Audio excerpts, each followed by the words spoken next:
Good morning, everyone. Welcome to today's Indian Express analysis of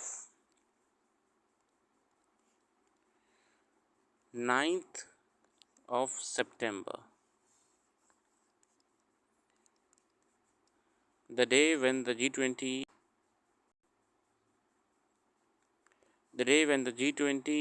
summit will commence.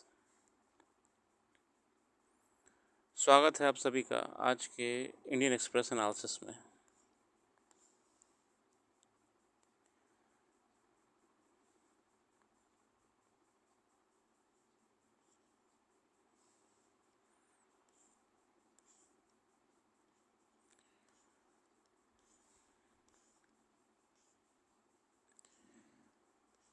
Biden and Modi take their Washington fact forward in Delhi, जो कि पिछली meeting US में हुई थी president Biden की jet engines को लेके, drones को लेके, स्पेस और एजुकेशन को लेके, उन्हीं पे और बातें हुई और आगे बढ़ाई गई चीज़ों को।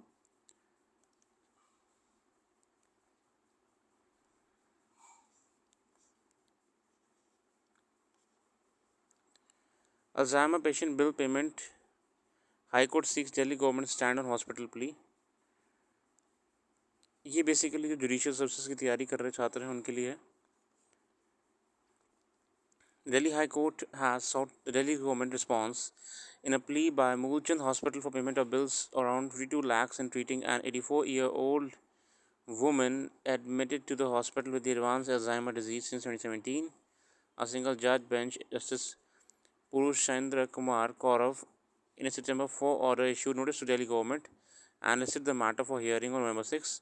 The order was passed in the hospital's application filed in a pending 2019 plea pertaining to the appointment of a guardian for the woman.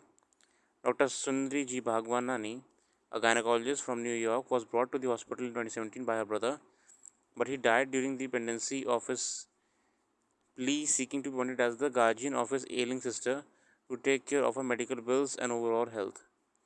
In a 24 order, High Court had appointed the Southeast Delhi District Magistrate as the woman's limited guardian and also ordered that a nodal officer be appointed by the Institute of Human Behavior and Allied Sciences to look after her. With respect to the pending bills, the district magistrate is directed to decide as to what is the outstanding amount payable to the hospital, and he would be liable to direct to release of the liberty to direct for release of the admissible amount in favor of the respondent number 2, Moolchand Hospital. The High Court said while asking the district magistrate to operate the woman's bank account and release the money required to the hospital for treatment. In its application, the hospital has said that it's never denied the patient treatment. However, at this relevant point in time, it was imperative bills of rupees 51,97,239 be cleared immediately so that doctors attending to her and facilities provided can continue without any hindrance. It is also said that woman's condition has been deteriorated further and she had to shift to ICU. So, this is the case of a guardianship when a government official is appointed as a limited guardian of a patient. Okay, G20 summit is going on right now. This video may be uploaded later due to some occupancies of me in other works, so sorry for that. Leave this all news, it's just talking about various things, although you can actually read about the articles mentioned with respect to the relation of specific countries like India and Brazil. Okay, Brazil targets net zero emission by 2050.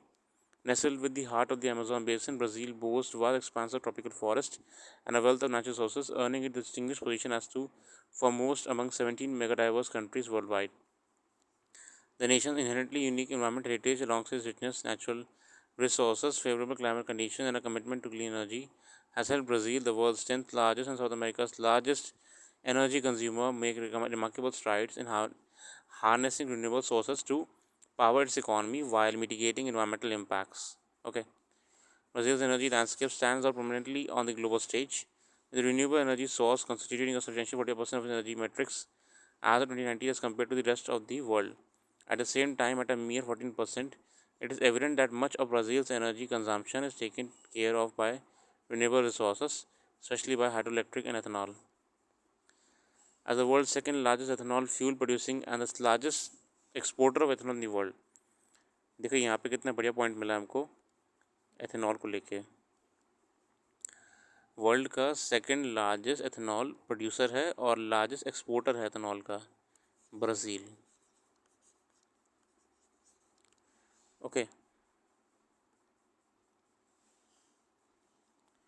ये जरूरी point है। Brazil, together with the US, produces 82% of the world's ethanol.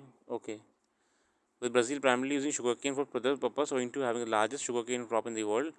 With 1973 oil crisis and the subsequent move in Brazilian government 1975 initiating the pro-alcohol program, the country witnessed introduction of first car with ethanol engine 1978 में पहली car इनकी आ गई थी, इसमें ethanol engine था। पहला airplane भी आ गया था 2005 में। कितना आगे चल रहे हैं ये। Brazil is world third largest hydroelectric producer with 64.9% of the electric energy matrix composed of hydraulic engine energy।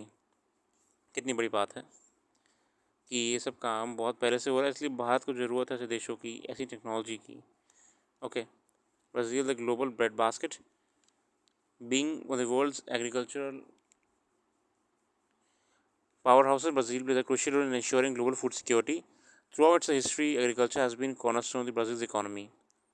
Brazil is not the only world largest producer of sugarcane, orange, coffee, soya, Brazil, nut, guarana, acai, but also largest producer in the world production of animal proteins। ठीक है, अब देखो कितना बढ़िया बात निकल के आया है इसमें कि ब्राज़ील किस किस में प्रोडक्शन सबसे आगे है। Okay, orange sugar cane, coffee, soya, Brazil nut, guarana, acai, ठीक है ना, और एनिमल प्रोटीन के भी एक्सपोर्टर चिकन मीट। ठीक है, and world third largest producer of milk.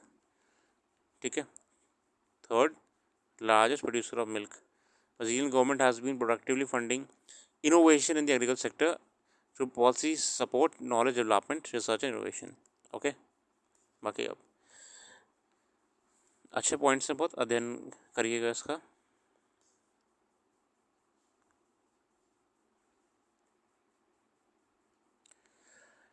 Jet engines to drones defense pacts on the track. India and the US Friday discussed the recent pact between GE Aerospace and HAL to manufacture GEF 414 jet engines in India and the procurement of 31 General Atomics MQ-9B remotely piloted aircraft as both sides sought to expand and diversify partnership and cooperation in the defense sector. This was discussed between the Prime Minister Narendra Modi and President Joe Biden in a bilateral meeting on the eve of G20 meeting scheduled on the weekend. While these critical defense pacts and the procurement was announced during PM Modi's state visit to the US in the June this year, the meeting will likely expedite the progress. A joint statement is issued by India and the US, said PM Modi, and President Biden reaffirmed their commitment to deepen and diversify the Indian-US major defense partnership through expanded cooperation in new and emerging domains such as space and AI। तो हमें ज़रूरत है defence की, space की। Okay, space, AI, defence tech. Okay,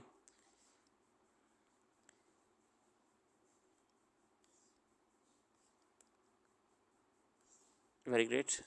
UN chief need to do all we can to end Russia-Ukraine conflict। UN Secretary General Antonio Guterres, who arrived in New Delhi on Friday for the summit, said that he is not very hopeful for a peace solution for Russia and Ukraine conflict in near future. Okay.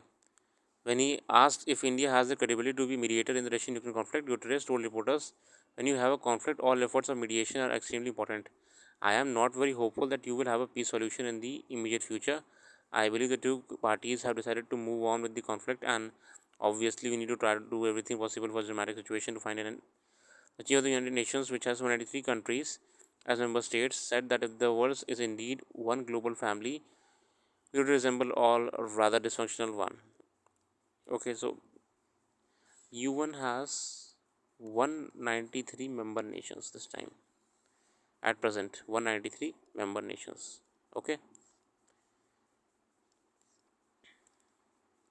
बाकी articles में देखिए commentaries ही हैं ज़्यादातर, तो आप ignore कर सकते हो इसे, ठीक है। मेन चीज़ पे आप पूरी अभी कमेंट्रीज चल रही, एक बार G20 हो जाए आपका तो आपको अच्छे आर्टिकल्स देखने को मिलेंगे। From calling from global framework on regulating crypto assets to yielding on climate transition, India is part of G20 presidency is working to evolve a consensus on range of contentious issues, even if that means stepping back on many of its stated positions. Thursday, the IMF and the FSB released a policy paper at the request of Indian G20 presidency, which recommended against an outright ban on crypto assets. Instead, it suggested introducing a licence regime for crypto asset, मतलब जो आपकी I M F और F S B है, उन्होंने कहा कि अब आप क्रिप्टो को वैसे बैन मत करिए, आप ना इट वुड बी बेटर कि आप उसमें लाइसेंसिंग का कोई प्रावधान रखिए, रजिस्ट्रेशन लाइसेंस ऐसे रेगुलेट करिए आप, ना कि इसे टोटली बैन कर दीजिए, ठीक है। India expected endorsement shows how far its key regulators have moved.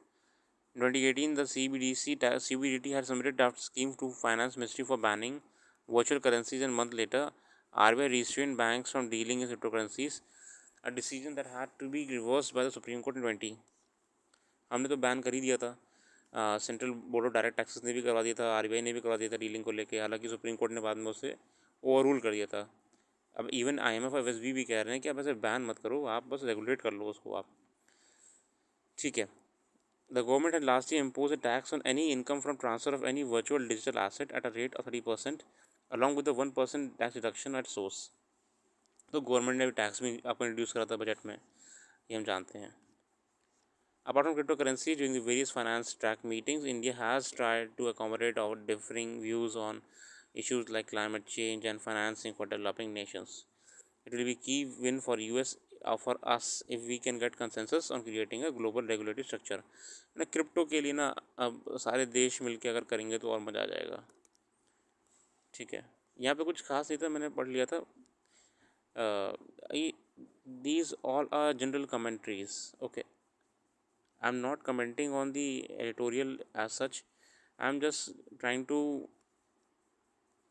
give my opinion only with respect to the need of your examination and answer writing. Okay,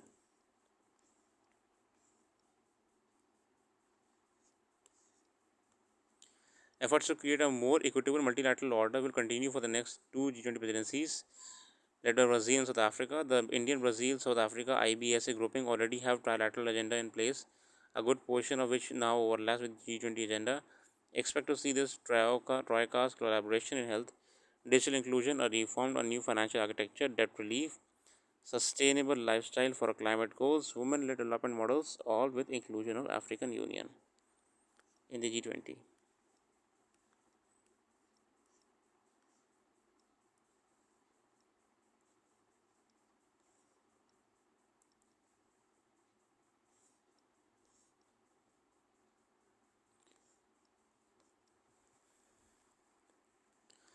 Agents of Global Wellbeing by Amitabh Kant and Helen Clark. Investing in the health of women, children, and adolescents is critical to sustainable economic growth. Globally, every year across all G20 countries, nearly 2 million preventable deaths occur among mothers and newborn child and adolescents. Okay.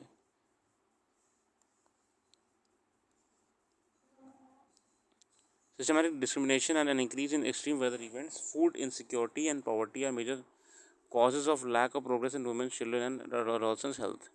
In 2000, the climate emergency was already responsible for more than 150,000 deaths, 1 lakh 50,000 deaths worldwide, and an increasing global burden of disease, 88% of which fell on children.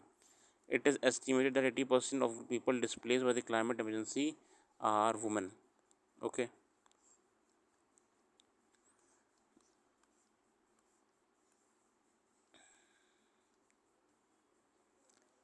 Okay, now talking about the solution.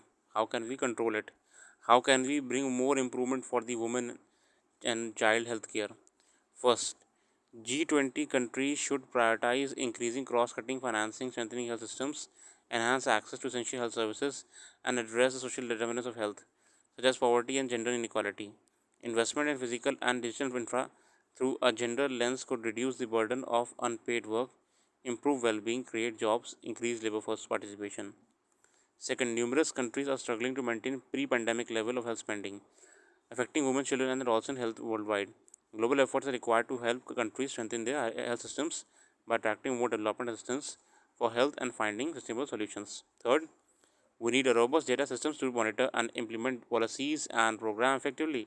Given that G20 countries account for approximately 85% of global GDP, two-thirds of the global population, and carry significant political influence, they are well positioned to advance research and development of new and improved health technologies and vaccines. When investing in these areas and making decisions, it is essential to meaningfully engage women, children, and adolescents.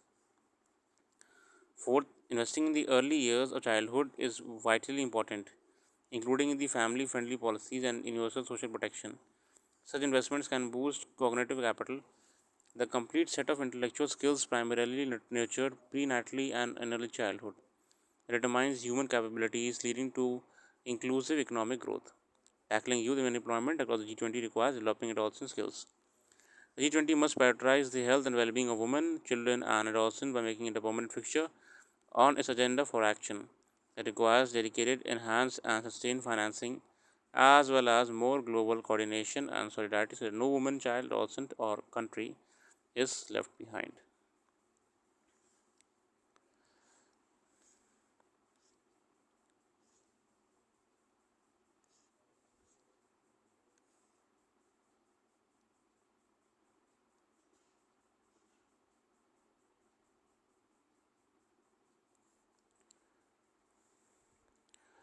Australia and Philippines upgrade ties strategic partnership. Okay, Australian Prime Minister Anthony Albanese signed a strategic partnership between Philippine President Fernando G. Marcos Jr. during his trips to Manila, the first visit by an Australian leader in 20 years. Australia is working with our partners, including the Philippines, to shape a region where sovereignty is upheld. Okay, this meeting actually held on the 8th of September. Okay,